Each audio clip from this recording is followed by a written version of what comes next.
first thing I'm going to talk about is just the stigma around Aurora, Colorado. Now, if you get here and you start talking to people that maybe aren't from Aurora, or maybe they are even from Aurora, and you're saying, hey, yeah, I'm staying over in Aurora, or that's where I'm working, they might be like, oh, Aurora, like, I don't know.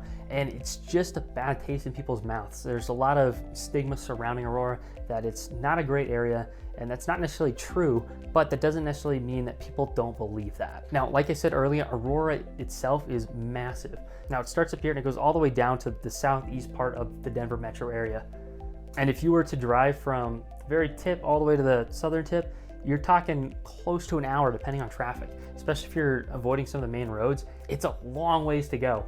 And you can get stuck in traffic, so it's very different areas, and some people might be talking about this area when you're talking about this area, vice versa, and it's just very big. So for the most part, people will just lump all of Aurora into one basket. So if they heard of something going on here, they're saying, oh, Aurora, this happened, but it might not necessarily be true about everywhere. So just something to keep in mind, and maybe you can help educate people as you're talking to them, and hey, no, that's actually not necessarily true.